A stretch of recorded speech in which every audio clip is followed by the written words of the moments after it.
네, 최백은의 이게 경제다 시작합니다. 오늘도 건국대학교 경제학과 최백은 교수와 함께합니다. 교수님 안녕하십니까? 네, 안녕하세요. 예, 오늘 뭐 서울 엄청 더웠다면서요? 예. 그냥 완전히 태양 밑에 서 있는 느낌이에요. 그렇죠. 조금 전에 뉴스 봤는데 뭐 오늘 35.4도까지 올라가서 예. 62년 만에 6월 하순 최고 더위라고 하는데 웬만해선 저희 경북이요. 예. 웬만해선 서울의 기온만큼은 잘 안 지는데 여름에 오늘은 1도 졌네요. 안동도 34도까지 오르고 그 정도였는데 어쨌든 저 건강 관리 잘하시고요, 교수님. 예, 교수님 감사합니다. 뭐 몸이 지금 뭐 3개, 4개라도 모자라시는 분인데. 예. 자, 오늘 이 날씨만큼이나 참 우리 국민들 좀 열받게 하는 그런 부동산 대책에 대해서 얘기를 좀 나눠볼 텐데 사실 지난주 수요일입니다. 6월 17일 6.17 대책이 나왔는데 지난주에 나오자마자 저희 라디오 오늘에서 수요일, 목요일, 금요일 계속해서 경제 전문가, 부동산 전문가와 분석을 해봤어요. 일일이 하나하나. 그래서 오늘은 최백은 교수님은 어떻게 분석하고 계시는지 부동산 대책에 대해서 세세한 내용은 지난주에 다 다뤄봤으니까 교수님하고 좀 큰 틀에서 우리나라 부동산 대책, 경제 대책 뭐 이런 거 평가해 보는 걸로 하겠습니다. 자, 우선 이번 대책 크게 봐서요. 뭐 규제 지역을 넓혔다. 그리고 대출 규제를 통한 갭 투자, 법인 투자 제한했다. 또 강남권 일부 토지거래 허가 구역을 지정했다. 실제로는 뭐 주택거래 허가 구역이라고 볼 수 있을 정도의 뭐 이런 대책을 내놨는데 저는 개인적으로 보기에요.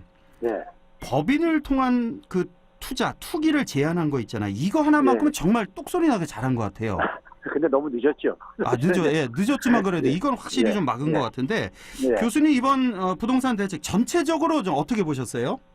근데 지금 이제 법인을 통한 투기를 지금 말씀하셨는데요. 우리가 그런 이제 대책을 내놓으면 또 그걸 피해가는 또 이제 그러니까 수법들이 나와요. 그러니까요. 네, 그래서 이제 이게 근본적인 그러니까 해법을 좀 이제 우리가 동원을 해야 되는데. 근본적인 해법은 사실 정해져 있어요. 그렇죠. 소위 말해서 투기를 하시는 분들은 그 기대 수익을 노리고 하는 거잖아요. 그렇습니다. 그러니까 기대 수익을 원천적으로 없애버리면은 제도적으로 없애버리면 사실은 우리가 그 문제는 깨끗하게 정리가 되는 거예요. 그 답이 딱 하나 있지 않나요? 그렇죠. 그 정답이 다주택자 보유세 강화하고 임대사업자 특혜 폐지하고 이러면 맞습니다. 아니 뭐 지금 21번째, 22번째 대책이 나오는데 이런 거 다 필요 없는 거 아니에요? 뭐 대출 규제하고 뭐 무슨 규제 지역 지정하고 이런 거 필요 없는 거잖아요. 맞습니다. 이것만 하면. 그러니까 국민들도 그러니까 그 정답을 다 알고 있고 관료들도 다 알아요. 아는데 왜 그걸 동원을 안 하느냐 이제 여기에 이제 우리가 좀 이제 궁금한 거잖아요. 그러니까 그거 여쭤보려고요. 오늘 핵심이 그겁니다. 왜 알면서도 안 하냐? 자, 우리가 보게 되면은 그 지금 문재인 정부에서요. 문재인 정부가 사실 과거 야당을 할 때요. 야당을 할 때 이명박 박근혜 정부의 부동산 정책에 대해서 맨날 비판을 했던 게 뭐였었냐면요. 그 공급 중심의 대책으로 접근을 했다 그랬었어요. 그러니까 이제 우리가 흔히 이제 그러니까는 그 시장의 관점에서 이제 부동산 대책을 만들 때는 수요 대책하고 공급 대책으로 나눌 수가 있는데요. 공급 대책은 말 그대로 이제 공급 물량을 늘려가지고 집값을 이제 그러니까 하향 안정화시키겠다는 이런 이제 그 소위 주장이고요.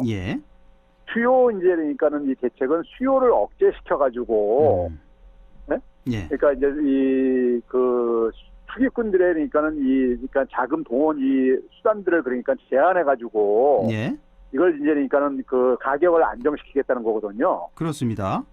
그렇게 해가지고 이제 그러니까는 근데 이제 그 재밌는 게 뭐냐면요. 방송사들에서 가끔 이제 여론조사를 이제 하면서요. 국민들한테 그러니까는 부동산 대책과 관련해서 수요 대책을 찬성하냐, 공급 대책을 찬성하냐 이렇게 하면요. 재밌는 결과가 나와요. 어떤 결과가요? 주택 소유자들은요. 공급 대책을 되게 선호합니다. 공급 대책을 세워서 집값을 잡아라. 이걸 선호한다. 반면에 무주택자들은요. 수요 억제 대책을 그러니까 되게 이제 선호를 해요. 아, 그렇군요. 예. 근데 우리나라 국민들이요, 경험적으로 예. 부동산은 굉장히 전문가들이거든요. 그렇죠. 그러니까, 맞아요. 그러니까 이게 한마디씩은 다 할 수 있는 이게 되게 부동산 문제잖아요. 그렇습니다. 예. 그렇죠? 예. 그게 왜 그러냐면 경험적으로 국민들은 아는 거예요. 예. 공급 대책은 그러니까 되게 이제 가격을 잡는데 실패했다는 것을. 그렇죠. 그럼 가격이 올라갈 때 그러니까는 그걸 혜택을 본 사람은 주택 소유자잖아요. 예. 그래서 주택 소유자는 공급 대책을 선호하는 거고요. 그렇죠. 무주택자들은 그러니까는 이 수요 억제책이 상대적으로 효과가 있다는 걸 아는 거예요. 예, 예. 예. 그러면 이제 그 상황 속에서 과거에 지금 문재인 정부가 야당일 때는 예. 이명박 박근혜 정부의 그러니까 공급 중심의 대책에 대해서 굉장히 막 비판했었어요. 아, 예. 비판을 해가지고 이번에 이제 문재인 정부에서 많은 수요 억제 대책을 계속 쏟아내고 있죠. 그렇습니다. 예. 예. 큰 종합 대책만 하더라도 그러니까 정부 종합 대책을 5번을 했는데 그 동안에 예, 예. 그 동안에도 되게 수요 억제 대책을 많이 접근을 했어요. 공급 대책도 나오긴 나왔는데 중간중간에. 나왔죠. 제가 이제 그 얘기를 하려는 주안점을 거예요. 둔 건 이제 수요 억제 제가 대책. 그 얘기를 하려고 하는 건데 예, 예. 수요 억제 대책만 있었던 게 아니라 항상 뭐냐면 공급 대책도 맨날 거기 쫓아다녔었습니다. 바로 얼마 전에 뭐 3기 신도시인가부터 발표를 했잖아요. 몇 달 그렇죠. 전에 이런 작년에 거. 예. 작년에 16 대 들고 나왔었고요. 예. 이번에도 보게 되면은 강남 지역에 라든가 용산 기이청이라든가 이런 예, 개발 예. 대책이 나오잖아요. 예, 예. 그렇죠? 그러면 예. 이제 이게 뭐냐면은 수요 억제 대책, 자기들이 부정을 했었던 공급 대책이 나온다는 얘기는 뭐냐? 네. 문재인 정부에서도 그러니까는 부동산 가격을 떨어뜨리기 싫은 거예요. 떨어뜨리기 싫다. 예. 아, 이 말씀에 책임지실 수 있습니까? 아, 그럼요. 예. 문재인 그래서- 정부도 집값을 떨어뜨리기 싫어한다? 그렇죠. 그래서 어허. 문재인 정부의 부동산 대책을 보게 되면요. 예.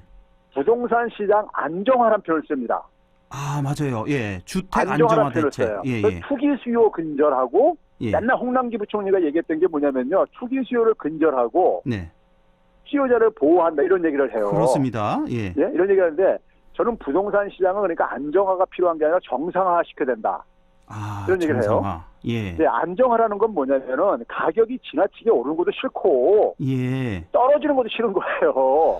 말 아, 그대로 안정 상태를 유지하고 싶어요. 아, 그렇게 해석을 해야 되는 거군요. 안정화시키겠다. 원래 예. 정상대로 떨어뜨리겠다가 아니라 지금 그렇죠. 수준 유지하겠다. 이렇게 많이 예. 올라 있는데. 예. 그러다 아. 보니까는 뭐냐면 이 수요를 억제하게 되면 가격이 단기적으로는 적어도 어쨌든 간에 이게 거래가 줄어들고 가격이 하향세를 이렇게 좀 겪잖아요. 예, 예. 그런데 이제 그 대책만 나오지 않고 공급 대책이 나오는 이유는 이 가격이 떨어지는 것을 그러니까 떨어지는 것도 그러니까 두려운 거예요. 아, 그렇습니까? 예. 그래서 보게 되면은 한쪽에다 불을 붙이고 한쪽에다 물을 붓고 있고 이런 식이에요. 그러니까는 대책이 근데 그 정부 당국자도 맨날 나와서 하는 말이 예. 집값 잡겠다 그러잖아요. 근데 그쪽 한쪽 면에는 표현하지 않은 게 바로 집값 떨어뜨리진 않겠다 이거예요. 그러니까, 잡겠다는 게요. 예, 예. 잡겠다는 거 항상 봐보세요. 이 과열 지역에 대해서 핀셋식으로 대책을 내놓잖아요. 그러니까요. 예. 그 과열 지구라는 건 가격이 많이 올라가는 지구란 말이에요. 그래서 그렇습니다. 이제 예. 조정 지역으로 이렇게 묶고 그러는 거잖아요. 규제 지역으로요. 예, 예. 그러니까 그 가격이 지금 그러니까 과도하게 물가 상승률이 몇 배로 오르고 그러니까는 예. 그거를 그러니까 잡겠다는 거지. 그 속도를 그걸 떨어뜨리겠다는 얘기 아니에요. 그러니까요. 아, 그러면 왜 요즘 지금 이 부동산 대책 보면 무슨 예. 두더지 잡기 게임 하냐, 뭐 땜질 처방하냐 이런 얘기가 있잖아요. 그렇죠. 예. 이거를 혹시 이 두더지 게임을 정부가 즐기고 있는 거예요? 아, 그러니까 그러면? 그거를 이제 그러니까 본인들은 그렇게 인정을 안 하더라도 인정 안 하지만 결과적으로는 예. 예를 들어서 지난번 올 초에 2월 20일 날에요. 예, 예. 2월 20일 날에 대책? 그러니까는 이번과 같은 핀셋 대책이 나왔었어요. 당시에 뭐냐면 수용성이라고 해가지고 예, 맞습니다. 예. 그 수원, 용인, 성남. 용인 그다음에 성남 이쪽에 예. 이쪽 지역이 이제 집값이 오르다 보니까는 예. 풍선 효과가 나타나는 게 아니냐 해가지고 예. 풍선 효과가 나타나는 게 아니냐 해가지고 이제 풍선 효과로 이제 사실 그쪽으로 불이 번진 거였었죠. 그렇습니다. 예. 얻었었는데 그거를 그러니까 더 이상 풍선 효과가 안 나타나는 대책을 2월 20일 날 내놨었어요. 예, 예. 당시에 이제 국토부 1차관이 예. 뉴스공장에 출연해가지고 풍선 효과는 더 이상 없다고 그렇게 아주 장담을 하고 그랬었어요. 박선호 차관이었나요? 그때? 예, 그렇죠. 예, 예. 그런데 이번에 결과적으로 뭡니까? 풍선 효과가 나타났다는 건 사실은 그러니까 이 부정할 수 없는 지금 이 6.17 대책이라는 것은 예. 그걸 시행한 거 아니에요. 또 나타나보니까 또 휴시한 거 아니에요. 그러니까요. 그 나타났고 6.17 대책 발표하자마자 몇 시간 만에 군포, 뭐 파주 이쪽도 또 뛰고요. 그러니까요. 예, 예. 그러니까 이 대책이 그러니까 자기들은 그러니까는 그걸로 항상 그러죠. 풍선 효과를 풍선 효과 이제 나타나다 말을 하는데 네. 국민들은 그러고 와서도 이제 잊어버린지 모르겠지만 또 몇 달 지나고 하면 또 다른 쪽으로 이게 번져가고 그러면서 예. 지금 지도를 한번 봐보세요. 경기도에 예. 저쪽 동북부 지역하고 북부 지역을 빼놓고 경기도 지역의 수도권은 다 그러니까 규제적으로 묶였어요. 그러니까요. 충청도 일부 하고요. 예. 그렇죠? 예. 그러니까 이게 잠깐만 퍼져가는 거예요. 그러니까요. 이 경상도까지 옵니까? 이게?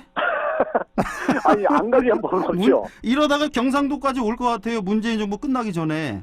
그러니까 투기적인 수요들이 예. 소위 말해서 뭐 기획부동산 같은 경우는 지금도 일부 그 경남 쪽에서 장난하는 걸 제가 듣고 있어요. 그렇습니다. 예. 예, 그러니까 이제 이런 것들이 결국은 뭐냐면 이 시장에 그러니까 투기꾼들하고 정부가 예. 그러니까 이게 뭐냐면 시속 게임 하듯이 그러니까는 숨바꼭질 하듯이 예.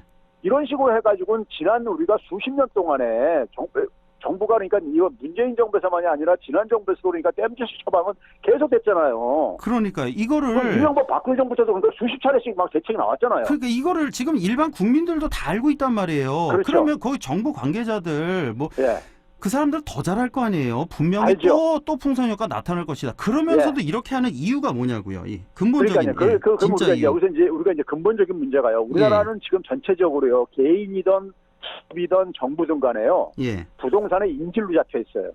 아, 부동산에 인질로 잡혀 있다. 자, 개인으로 볼 때는 가게들은요. 예. 과거에 우리가 70년대, 80년대 이때만 하더라도 열심히 일을 해가지고 저축을 하면요. 예. 자기 주택을 마련할 수 있었고, 예. 소위 말해서 그러니까 일자리도 그러니까는 적어도 자기가 정년 퇴직할 때까지는 한 60까지는 보장이 되고 그러던 시절이 있었어요. 예. 근데 지금은 뭐냐면은 일자리도 불안정하죠. 노후도 불안하죠. 예. 그렇죠. 그런데 그런데 뭐냐면 금리도 그러니까 거의 이제 바닥이고요. 그렇습니다. 그러니까 돈을 가지고 있는 사람은 돈을 가지고 있는 대로 이걸 운용할 데가 없는 거예요. 네. 없고요. 돈이 예. 없는 사람은 없는 사람대로 그러니까 이 집값이 오르고 그러면서 어쨌든 간에 미래에 대한 희망도 없고 막 이런 상황인 거예요. 예. 네? 예. 돈이 있는 사람이나 없는 사람이나 다 그러니까 뭐냐면 부동산을 쳐다봐요. 돈이 그렇죠. 없는 사람도 뭐냐면 자기가 이거를 이 자기의 지금 어려움에서 탈피하려면은 부동산을 통해서 뭔가 그러니까 어쨌든 간에 이거를 돌파하고 싶고요. 예. 그러니까 젊은 사람들조차도 부동산에 기우기우 하는 이유가 예. 예? 저 빚내서라도요. 그렇습니다. 예. 그래서 현실이 지금 그렇다 이거예요. 그렇게 관심을 안 가질 수 없게 해놓고 있다 이거예요. 예. 자, 기업도 있잖아요. 법인의 부동산 특히 대기업들이 예. 부동산 토지 소유가 계속 늘어나고 있어요. 그렇습니다. 네? 예. 늘어나고 있는 이유는 왜 그러겠습니까? 그 돈을 현금을 가지고 있을 때 현금을 운용할 때가 기업은 기본적으로 이거 새로운 사업을 만들어야 되는 거예요. 네. 투자를 해야 되는 거죠. 예. 근데 우리나라 기업들이 지금 뭐냐면 사업을 만드는 창출하는 것에 있어서 정체 상황에 빠진 지 오래됐어요. 예. 삼성전자조차도 보게 되면은 스마트폰 반도체 이후에 새로운 사업이 안 보이잖아요. 그렇습니다. 예. 그렇죠? 현대자동차도 마찬가지고요. 예. 그러다 보니까 이제 이 현금 보유를 가지고 이제 그러니까 부동산을 많이 운용을 하고 있는 것이고요. 예. 정부 입장에서 볼 때는 정부는 뭐냐면은 이 경제 성장률이 잠깐 떨어져 간단 말이에요. 예. 떨어져가는 상황 속에서 이 부동산과 관련된 그러니까 이 부동산과 직접적으로 관련된 부분이 성장률에 기여하는 게요. 예. 박근혜 정부 때 0.6%에서 1.6%까지 차지했었습니다. 예, 부동산이 차지하는 경제에 기여하는 게 경제 성장의 기여도가요. 기여도가 예. 당시에 한 2.8% 정도뿐이 안 됐었는데 예. 2016년도 같은 경우는 한 59%를 그러니까 건설 투자가 만들어냈었어요. 건설 투자가 전체 GDP의 예. 50-60%를 차지했다. 우리나라랑 비슷한 그러니까 경제 규모를 갖고 있는 OECD 국가들이 대개 한 0.1%포인트 정도뿐이 안 만들어내는데 예. 경제 성장의 기여도가요. 예. 우리는 거기에 16배인 1.6%포인트나 만들어내요. 부동산이 예. 예. 예. 그리고 문재인 정부에서는 오히려 지금 뭐냐면 그 후유증으로 한 마이너스 0.5에서 0.7%포인트 깎아먹고 있어요. 건설 투자가요. 아, 그렇습니까? 예. 예. 자, 우리나라 주력 산업이 제조업이잖아요. 예. 제조업은 지금 그러니까 일자리가 줄어들고 이제 오래됐고요. 그렇습니다. 예. 2011년부터 생산액도 정체되고 있습니다. 예. 생산조차도 그러니까 더 이상 기여를 못하고 있어요. 일자리뿐만 아니라요. 예. 그러면 제조업이 주력 산업인데 제조업이 지금 그러니까 그런 역할을 못 하고 있죠. 근데 건설업이 뭐냐면 제조업 다음으로 그러니까는 우리 경제의 의존도가 높은 산업이에요. 아, 예. 그 건설 투자가요, 기업의 설비 투자보다 한 2배 정도 많습니다. 야. 예. 이거는 굉장히 기형적인 거예요. 아하. 설비 투자가 기업들이 그러니까 뭐냐면 새로운 사업에다 막 투자를 해야지만이 그렇죠. 예. 기업도 성장하고 나라 경제도 성장하는 건데 예. 설비 투자보다 건설 투자가 2배가 높은 나라는 OECD 국가에 우리나라밖에 없어요. 이런 나라는요. 아, 그렇군요. 이게 굉장히 기형적인 거죠. 지난 정권에 그래왔다는 예, 거고. 지금도 그래요. 지금도 그렇고요. 예, 그게 그러니까 기본적으로 안 바뀌고 있어요. 아하. 그러니까 거기에 이제 그런 상황 속에서 건설 경기를 만약에 예를 들어서 만약에 부동산을 잡잖아요. 예. 잡으면 건설 경기가 이게 단기적으로 적어도 침체 빠질 수가 있다고요. 사람들이 거래를 안 할 게 아닙니까? 가격이 하락하게 되면요. 예. 그렇죠? 예. 가격이 하락하면은 사람들이 전부 다 매도만 나오지 매수는 다 없어져 버립니다. 예. 그렇죠? 그러면 예. 이제 이 부동산 시장이 냉각될 수가 있어요. 냉각되면 뭐냐면 건설에서 부장이 안 될 거면 못하러 이걸 하려고 하겠어요. 아. 그렇죠? 그러니까 그게 예. 거기에 이제 그러니까는 이 정부도 뭐냐면 지금 가뜩이나 성장률도 지금 그러니까 안 좋고 그러는데 예. 이것까지 하게 되면은 그러니까 경제가 완전히 저기 곤두박질 칠까봐 이게 겁이 나는 거예요. 그렇구나. 이거를 그러니까 우리 그쪽 선수들은 다 알고 있는 거잖아요, 이 내용들을. 다 알죠. 대통령도 알려드리- 아실까요? 대통령도 대통령은 몰라요. 모르실까요? 예, 대통령은 그렇기 때문에 대통령의 의지는 예. 자기가 정권 초로 그러니까 작년에 국민과의 대화에서 예. 정권 초로 그러니까 되돌려놓겠다 이런 얘기한 거 저는 그거 예, 믿습니다. 예. 그분이 그러니까 그분이 성격상 이렇게 거짓말하는 사람은 아니거든요. 자, 의지가 굉장히 그러면은요. 강하시고요. 아유, 시간이 예. 많지 않아서. 예. 그러면 이렇게 지금 곪고 있는 거잖아요, 우리 부동산 시장이. 맞습니다. 그러면 이거를 다 국민들의 소상히 다 알리고 대통령께도 예. 알리고 해서 어떤 뭐 수술해야 되는 거 아닌가요? 그러니까요. 늦었지만. 그게 이제 바로 뭐냐면은 각 부서 기획재정부 같은 경우는 단기적인 이 성과에 그러니까요. 예. 관료들은 예. 이제 그러니까 그 이제 경기 어려워지면 자기 책임이 이제 압박이 오고 그러니까는 아. 그 이게 결국 뭐냐면 청와대에 있는 정책실장 같은 사람이 이게 그러니까 컨트롤 타워를 역할을 해줘야 되는 거예요. 그렇죠. 국민들한테 알려줘가지고 예. 우리 경제가 지금 그러니까 연못에 고여 있는 물처럼 썩어져 가고 있다. 네? 썩어가고 있다. 그렇기 때문에 이거를 그러니까 우리가 벗어나려면 그러니까 우리가 새로운 그러니까 우리가 미래 그러니까 우리가 성장 동력을 만들어야 되고 돈들이 그쪽으로 흘러 들어갈 수 있게. 예. 그리고 부동산 시장은 기본적으로 이거 폭탄 돌리기 하는 거예요. 아, 폭탄 이게 돌리기. 언젠가는 이게 그러니까 계속 올라가다 언젠가 터질 거란 말이에요. 그러니까요. 그러니까 예? 정책실장 정도 자리에 있으면은 큰 틀에서 크게 예. 이제 수술을 해야 되는데 오늘도 예. 뭐 발언한 거 보니까 뭐 또 다른 뭐 정책을 갖고 있다. 또 땜질식 처방 아직도 남아 있다. 이렇게 그게 얘기를 하고 김상조 있으니까. 실장이 이 연초에 그러니까 뉴스공장 나와서도 그런 얘기 했었어요. 예. 근데 그 이후에 뭐가 해결됐냐 이거예요.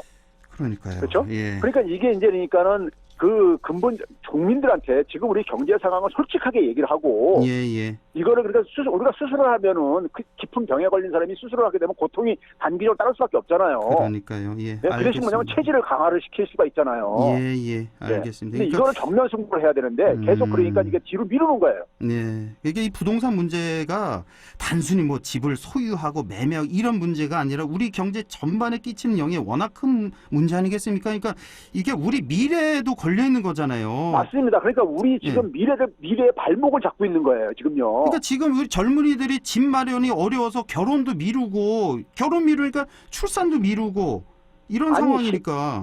10대들이 장래 꿈이 건물주라는 이게 저는 이런 얘기를요. 그러니까. 저희 외국에 나가서 들어본 적이 없어요. 알겠습니다. 솔직히 진짜 들어본 적이 없어요.